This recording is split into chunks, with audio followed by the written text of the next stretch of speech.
retour sur le plateau de Nulle part ailleurs avec vous, notre invité Daniel Lang. Mais avant les infos de Aude Morakini. Bonsoir Aude. Bonsoir Philippe.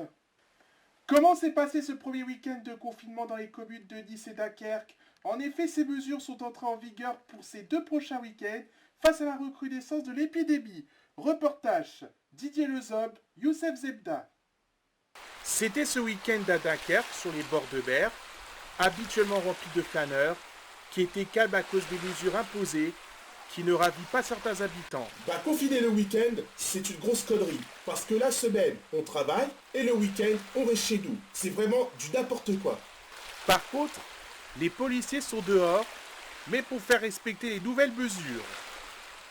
Nous, on est là pour veiller au grain, et s'il y a quelqu'un qui n'a pas son attestation, malheureusement, on le verbalise.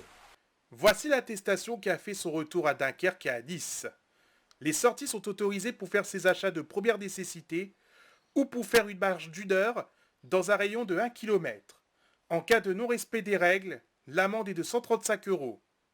À Nice, les réactions sont philosophiques. Il faut bien sauver les gens et les hôpitaux. Et vous avez votre attestation sur vous? Oui. Regardez.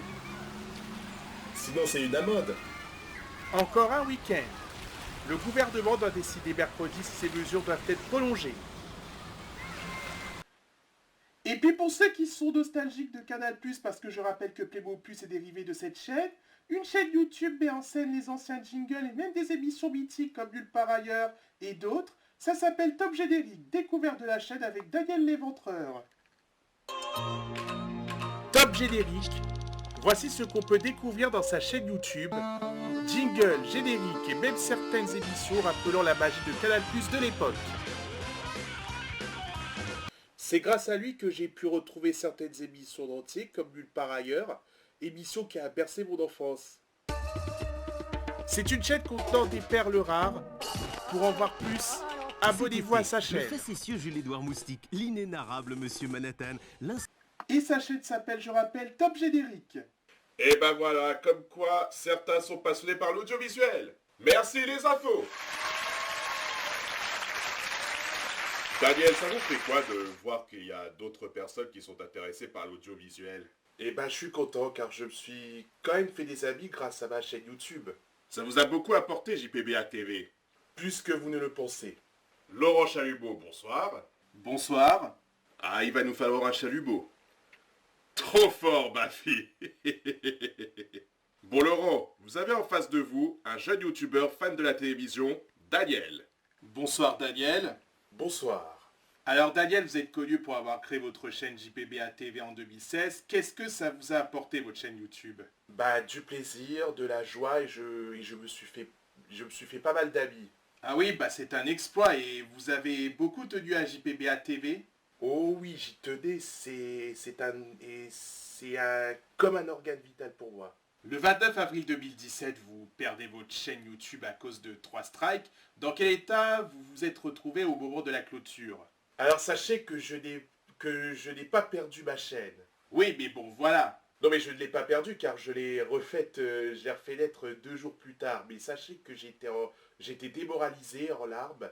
Mais mes amis m'ont remonté le moral et c'est grâce à eux que JPBA TV était revenu. Pourquoi avez-vous décidé d'arrêter JPBA TV? Pour me consacrer à une autre chaîne qui s'appelle Génération Télévision car le réalisateur Pierre Blanda est un ami. Du coup, pourquoi avez-vous quitté la chaîne Génération Télévision? Vous avez entretenu de bonnes relations avec votre gérant? Oh oui, on s'entendait bien, c'est juste que le contrat s'est arrêté et que j'avais envie de reprendre ma chaîne JPBA TV. Hormis votre chaîne YouTube, vous faisiez des poèmes. En effet.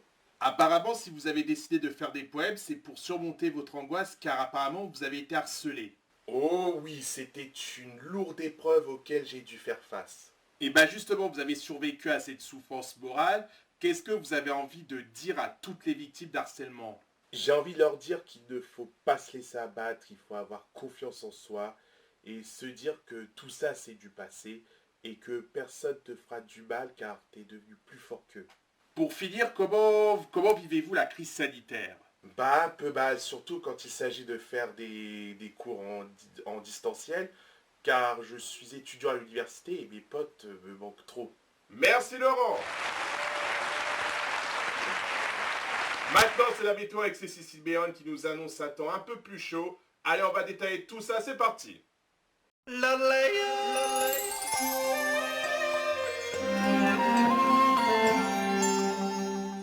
Cécile,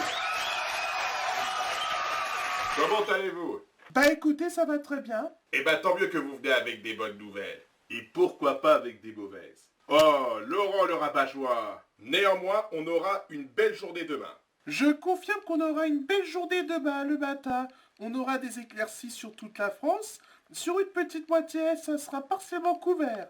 L'après-midi, le même temps, sauf dans le Finistère avec quelques pluies et des petits nuages dans le Languedoc. Les températures seront printanières. Oui, elles seront printanières. Le matin, les températures seront un peu fraîches. On relèvera entre moins 2 degrés et 7 degrés. L'après-midi, ça va monter avec 17 degrés à Paris, Bourges et Poitiers. 14 degrés à Strasbourg. Le plus chaud sera à Clermont-Ferrand et Pau avec 19 degrés. Merci la météo. Daniel, nous allons avoir le plaisir de voir les guignols. PPD, comment vous vous portez? Très bien, je regarde la météo et je suis pressé que le printemps montre son nez. Bah écoutez, demain il fera chaud, c'est idéal d'un printemps. Les guignols, juste après la pub.